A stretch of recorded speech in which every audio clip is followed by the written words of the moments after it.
Hello, welcome to BEd classes with Santosh. आज हम growth and development का पार्ट 4 पढ़ेंगे और इसी के साथ ग्रोथ एंड डेवलपमेंट के प्रिंसिपल्स और उनका एजुकेशन में क्या यूज़ है वो कंप्लीट हो जाएगा। पिछले क्लास में हमने कुछ प्रिंसिपल्स पढ़े थे जिसमें था principle of continuity, principle of uniform pattern, principle of heredity and environment, principle of overall development, cephalocaudal principle, proximodistal principle, ये सब पढ़े थे। आज हम उसी क्लास को कंटिन्यू करेंगे, आगे के प्रिंसिपल पढ़ेंगे। वीडियो अच्छा लगे तो प्लीज़ लाइक कीजिएगा। चलिए सबसे पहले देखते हैं principle of variation in the rate of growth and development. हर बच्चे का ग्रोथ एंड डेवलपमेंट होता है एक प्रॉपर प्रोसेस से, एक प्रॉपर पैटर्न से होता है, लेकिन उसके अंदर भी वेरिएशन है, अलग अलग थोड़ा बहुत ऊपर नीचे होता है हर बच्चे का डेवलपमेंट। पैटर्न सेम है, बच्चा सब पहले घुटनों से चलेगा, फिर खड़ा होगा, फिर कुछ वर्ड्स बोलेगा, फिर धीरे धीरे सेंटेंस बोलेगा। पैटर्न तो सेम है, लेकिन उसका कुछ बच्चे जल्दी बोलना सीख जाते हैं, कुछ बच्चे लेट बोलते हैं, कुछ बच्चे 1 साल के अंदर चलना सीखते हैं, कुछ बच्चे 1.5 साल के अंदर सीखते हैं। तो ये थोड़ा बहुत वेरिएशन चलता है। तो ये principle of variation in the rate of growth and development. इसके अंदर देखिए, there are various stages of growth and development. अलग अलग स्टेजेस होती है ग्रोथ एंड डेवलपमेंट की। All those stages have different pace of growth and development. हर stage में एक अलग पैटर्न भी होता है, एक अलग सीक्वेंस भी होता है ग्रोथ एंड डेवलपमेंट का। That is pace of growth and development is not uniform in those stages. Her stage में अलग होता है। देखिए, ड्यूरिंग द इनिशियल स्टेजेस, जब बच्चा शैशवावस्था में होता है तो उसका ग्रोथ बहुत जल्दी होता है। आपने देखा होगा छोटे बच्चे बहुत एक्टिव होते हैं, जल्दी से रो लेंगे, हंसेंगे, इधर उधर उनको चारपाई पे बिठाओ तो इधर उधर दौड़ेंगे। तो वो फिजिकल ग्रोथ उनका बहुत जल्दी होता है, फास्ट होता है। लेकिन जब वो बाल्यावस्था में पहुंचते हैं, चाइल्डहुड में पहुंचते हैं, तब उनका ग्रोथ स्लो हो जाता है ग्रोथ। फिर उसके बाद जब वो अडोलसेंस में जब पहुंचते हैं, किशोरावस्था में, तो उनका अगेन ग्रोथ बहुत जल्दी होता है। तो एक वेरिएशन है, ये अप डाउन होता रहता है। तो सबसे पहले pace of growth and development is not uniform in those stages. During the initial stages, the rate of physical growth is faster but slows down later on. बाद में slow हो जाएगा. But then a stage comes, वो कौन सा stage? Adolescence वाला. When the growth cases to occur, but the qualitative development continues. लेकिन उनका ओवरऑल डेवलपमेंट चलता रहता है, लेकिन ग्रोथ में क्या होता है, पहले शैशवावस्था में बहुत तेज होता है, बाल्यावस्था में थोड़ा कम हो जाता है, स्लो हो जाता है, फिर किशोरावस्था में, एडोलसेंस में अगेन बहुत तेज होता है। तो ये ग्रोथ एंड डेवलपमेंट का वेरिएशन है, कभी स्लो होगा कभी तेज होगा। ये होता है variation of growth and development का प्रिंसिपल। नेक्स्ट देखिए, principle of predictability of development. हम पहले से प्रिडिक्ट कर पाते हैं। कोई बच्चा अगर पहले से एक्टिव है तो हम बोलेंगे अरे ये तो बहुत एक्टिव है, बड़ा होके ये बनेगा। कोई बच्चा बाल्यावस्था में बहुत स्लो चलता है, वीक होता है पढ़ने में भी, तो हम प्रिडिक्ट कर सकते हैं। हो सकता है ये जो हम प्रिडिक्ट करते हैं वो सही नहीं होता है, लेकिन हम कर सकते हैं, मतलब थोड़ा बहुत आइडिया लगा सकते हैं ये बच्चा आगे जाके कैसा होगा। It has been proved by studies that development can be predicted. हम ये स्टडीज़ में प्रूव हो चुका है कि डेवलपमेंट हम पहले से प्रिडिक्ट कर सकते हैं। हम पहले से बता सकते हैं कि इस बच्चे का कैसा विकास होगा, उसको शुरुआती अवस्थाओं में देख के। For example, it is possible to predict the child's intelligence, personality, interest, capabilities, capacities etcetera. हम उनकी इंटेलिजेंस, पर्सनैलिटी, शुरू के उनके इंटरेस्ट देख के हम उनको अंदाज़ा लगा सकते हैं कि वो आगे भविष्य में क्या करेगा। जैसे कोई बच्चा बाल्यावस्था में बहुत अच्छा खेलता है, किशोरावस्था में भी वो स्कूल में पार्टिसिपेट करता है अलग अलग गेम्स में, नेक्स्ट प्रिंसिपल है principle of development from general to specific. देखिए इस प्रिंसिपल में क्या बोल रहा है, according to this principle the child learns initially general behaviour, then gradually that general behavior advances towards specificity. For example, first of all the child tries to catch hold the object and he uses his hands randomly to do so, but gradually he moves from generality to specificity. इसके अंदर देखिए क्या बोलता है कि पहले बच्चा general से स्पेसिफिक जाता है। कैसे? छोटे बच्चे को अगर आप बॉल पकड़ाओगे तो सबसे पहले वो क्या करता है, पूरे हाथ से पकड़ना सीखेगा, पूरे हाथों को फैलाएगा, फिर पकड़ेगा, फिर धीरे धीरे क्या करेगा, वो अपनी उंगलियों का भी इस्तेमाल कर लेगा। कहने का मतलब है अगर आप उसको कोई चीज़ दोगे तो सबसे पहले पूरे हाथ फैला के वो पकड़ने की कोशिश करता है, उसके बाद वो उसके स्पेसिफिक पार्ट से भी पकड़ सकता है, मतलब सिंपल उंगलियों का इस्तेमाल करके भी वो कोई चीज़ हैंडल कर सकता है। आप बच्चे को दोगे तो पहले जैसे बॉल के आप कुछ पेन भी दे दोगे तो पहले पूरे हाथ से ऐसे पकड़ने की कोशिश करेगा, फिर दोनों उंगलियों से भी वो पकड़ लेगा इजीली। हो सकता है धीरे धीरे वो एक हाथ से भी पकड़ना सीख जाए। तो ये है principle of from general to specific. तो बच्चों का जब डेवलपमेंट होता है तो इस प्रिंसिपल में पहले वो जनरल जो हर कोई करता है उस हिसाब से सीखता है, फिर उस चीज़ का जो इस्तेमाल है स्पेसिफिक पार्ट का, उससे वो उसको हैंडल करना सीखता है। तो ये था हमारा principle of development from general to specific. Next principle आता है प्रिंसिपल ऑफ इंटीग्रेशन।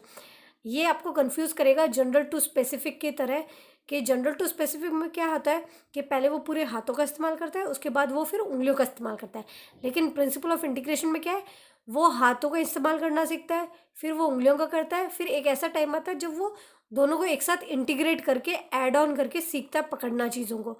जैसे देखिए principle of integration, according to this principle the child first learns the use of whole organ then he specific parts. पहले वो पूरे organ का इस्तेमाल करता है जैसे पूरे हैंड्स का, फिर उसके स्पेसिफिक पार्ट जैसे फिंगर्स का यूज़ करता है। Then he learns to integrate those part, फिर उसके बाद क्या करता है, उन दोनों को इंटीग्रेट कर देता है, जोड़ देता है, पूरे हाथ का भी इस्तेमाल करता है और उंगलियों का भी इस्तेमाल करता है, एक साथ करना सीख जाता है। इसको बोलते हैं integration. For example, first of all the child moves his entire hand, पहले वो अपने पूरे हाथ हिलाता है, कोई एक्सरसाइज करता है सपोज करो। Then gradually he moves his fingers, उसके साथ वो फिर फिंगर्स भी हिलाता है, फिर उसके साथ क्या करता है, वो दोनों को इंटीग्रेट करता है। Then integrates the movements of entire hand and finger, उसके बाद वो क्या करता है, उनको इंटीग्रेट करता है, जोड़ता है, एक साथ लाता है और पूरे हाथ के साथ फिंगर्स को भी हिलाता है। तो ये था प्रिंसिपल ऑफ इंटीग्रेशन। ठीक है, यस। नेक्स्ट प्रिंसिपल है principle to think from concrete to abstract. According to this principle child tries to understand cause and effect, he thinks about the objects from concrete to abstract. अब इसमें देखिए concrete का मतलब क्या होता है, मैं आपको समझाती हूँ। कंक्रीट मतलब ऐसी चीज़ें जो हम देख सकते हैं, हमारे आसपास होती है, जिनको हम टच कर सकते हैं, जैसे मोबाइल हो गया, लैपटॉप हो गया, कीबोर्ड हो गया, पेड़ हो गए, पौधे हो गए, अलमारी हो गई, कोई भी आइटम जो भी जिनको हम देख सकते हैं, टच कर सकते हैं, वो होते हैं कंक्रीट। और एब्स्ट्रैक्ट क्या होता है, जिनको हम टच नहीं कर सकते, फील कर सकते हो या सोच सकते हैं उनके बारे में, उनको बोलते हैं एब्स्ट्रैक्ट। ठीक है, तो इस प्रिंसिपल में क्या होता है, बच्चा धीरे धीरे एडोलसेंस की एज में आते आते वो कंक्रीट चीज़ों से एब्स्ट्रैक्ट की तरफ मुड़ जाने लगता है। वो पहले चीज़ों को देख के समझता है, फिर धीरे धीरे उनके बारे में सोचने लग जाता है, इमेजिन करके वो चीज़ें समझने लग जाता है। ये है principle of concrete to abstract. Next आता है प्रिंसिपल ऑफ कोरिलेशन। कोरिलेशन क्या कहता है, according to this principle there is a correlation in the various dimension of the child's growth and development. बच्चे के ग्रोथ एंड डेवलपमेंट के dimension में correlation है, रिलेटेड एक दूसरे से। कैसे, a child who is physically handicapped will also be socially handicapped, a child whose intellectual development is above average, his social development too will be above average. इसमें देखिए क्या होता है कि कोरिलेशन है। अगर एक बच्चा, वही है कि अगर एक बच्चा हेल्दी नहीं है तो वो सोसाइटी में भी अच्छे से इन्वॉल्व नहीं हो पाएगा और मेंटली भी वो स्ट्रांग नहीं हो पाएगा। तो ये एक दूसरे से कोरिलेटेड है सारे डायमेंशंस। बच्चा एक अगर हैंडीकैप्ड है तो वो सोशली भी इतना इन्वॉल्व नहीं हो पाता है, एक्सेप्शन हो सकते हैं। ए चाइल्ड जिसका डेवलपमेंट बुद्धि के रूप में अगर एवरेज है तो उसका सोशल डेवलपमेंट भी उतना ही रहेगा, एवरेज रहेगा, उससे ज़्यादा वो नहीं कर पाएगा। तो ये कोरिलेशन है, एक दूसरे से जुड़े हुए हैं, मेंटली, सोशली, फिजिकली, इमोशनली सब एक दूसरे से जुड़े हुए हैं। ये हो गया हमारा प्रिंसिपल ऑफ कोरिलेशन। नेक्स्ट आता है rate of growth and development in male and female. The rate of growth and development differs in the male and the female children. ये भी है, for example the girls enter adolescence faster than the boys. Male and female के अंदर भी growth and development का rate अलग अलग है। जैसे हम कह सकते हैं कि बॉयज़ होते हैं वो उनका एडोलसेंस में स्लो ग्रोथ होता है, जितना गर्ल्स का ज़्यादा होता है। ठीक है, कुछ स्टेजेस में गर्ल्स जल्दी डेवलपमेंट होता है, उनका ग्रोथ जल्दी होता है, कुछ स्टेजेस में बॉयज़ का जल्दी होता है। तो ये अलग अलग होता है मेल एंड फीमेल के अंदर। नेक्स्ट आता है, अब जितने भी हमने ग्रोथ एंड डेवलपमेंट के प्रिंसिपल पढ़े हैं उनका एजुकेशन में क्या यूज़ है, टीचर कैसे ग्रोथ एंड डेवलपमेंट के प्रिंसिपल को यूज़ करके ये बच्चे को कैसे पढ़ाएगा, क्या इस्तेमाल है उनका, क्या यूज़ है, वो हम पढ़ेंगे। पहला पॉइंट है the knowledge of the principle of growth and development is very helpful for the teachers to understand the problem of the students. अगर टीचर को पता है ग्रोथ एंड डेवलपमेंट के प्रिंसिपल्स तो वो टीचर को हेल्प करेंगे बच्चों को समझने के लिए, बच्चों की प्रॉब्लम को समझने के लिए, क्योंकि वो बता देंगे कि ये बच्चा, और टीचर को पता चल जाएगा इस बच्चे का डेवलपमेंट कैसा है, ये कितना इमोशनली वीक है, कितना स्ट्रॉन्ग है मेंटली, बच्चों को क्लास में बच्चों के साथ कितना इंटरेक्ट करता है। उस हिसाब से टीचर उसके नीड के अकॉर्डिंग उसको सब पढ़ाएंगे, उसका डेवलपमेंट में हेल्प करेंगे। नेक्स्ट है the knowledge is also helpful in understanding the individual differences in the student. ये knowledge, principle of growth and development की नॉलेज इंडिविजुअल डिफरेंसेस जो बच्चों में होते हैं उनको समझ के टीचर को आगे पढ़ाने में हेल्प करती है। ठीक है, नेक्स्ट है it can help the teacher in making a choice of the appropriate teaching methods. ये टीचर को ये भी समझाती है, अगर उसको ग्रोथ एंड डेवलपमेंट के प्रिंसिपल्स की नॉलेज होगी टीचर को, तो वो उसकी हेल्प से प्रॉपर टीचिंग मेथड का इस्तेमाल करके हर बच्चे के नीड के अकॉर्डिंग उसको पढ़ा सकते हैं अच्छे से। नेक्स्ट है the teacher can provide a free environment to the student on the basis of knowledge of this principles.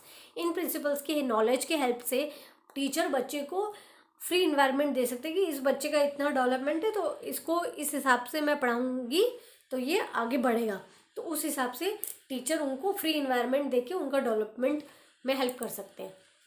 और क्या एजुकेशन इम्प्लीकेशंस है, useful in organising various programmes and activities in the school. हर बच्चे का development और growth अलग है, individual differences है, तो उनके अकॉर्डिंग हम स्कूल में प्रोग्राम्स और एक्टिविटीज़ ऑर्गेनाइज कर सकते हैं। जैसे किसी का स्पोर्ट्स में तो हम स्पोर्ट्स प्रोग्राम, किसी का कल्चरल आइटम डांस में, म्यूज़िक में, तो उस हिसाब से हम प्रोग्राम ऑर्गेनाइज करके बच्चों के डेवलपमेंट में हेल्प कर सकते हैं। नेक्स्ट है whether the development of the student is taking place on the right path or not can be known through this principles. अगर टीचर को इन प्रिंसिपल्स की नॉलेज होगी तो उसकी हेल्प से वो ये देख सकते हैं कि बच्चे का डेवलपमेंट प्रॉपर पाथ में, राइट डायरेक्शन में हो रहा है या नहीं हो रहा है, ये इंपॉर्टेंट है। ठीक है, नेक्स्ट है the teacher can predict the behaviour of the students on the strength of the knowledge of the principles of growth and development. Principle growth and development के प्रिंसिपल्स की अगर टीचर को नॉलेज होगी तो उससे वो बच्चे के बिहेवियर को प्रेडिक्ट कर सकता है कि ये बच्चा इस सिचुएशन में ऐसा बिहेवियर करेगा, इस सिचुएशन में ऐसे एक्ट करेगा। तो अगर टीचर को नॉलेज होगी तो वो उसको प्रॉपर पॉजिटिव वे में उसको मोड़ के उसका डेवलपमेंट में हेल्प कर सकते हैं। तो ये थे हमारे आज के ग्रोथ एंड डेवलपमेंट के ओवरऑल प्रिंसिपल्स और उनका एजुकेशन में क्या यूज़ है। ये इम्पॉर्टेंट है, मोस्ट इम्पॉर्टेंट हर एग्ज़ाम के लिए। तो बताइएगा कैसा लगा आपको वीडियो, लाइक कीजिएगा, कमेंट कीजिएगा, मेरे चैनल को सब्सक्राइब कीजिएगा। Thank you for watching.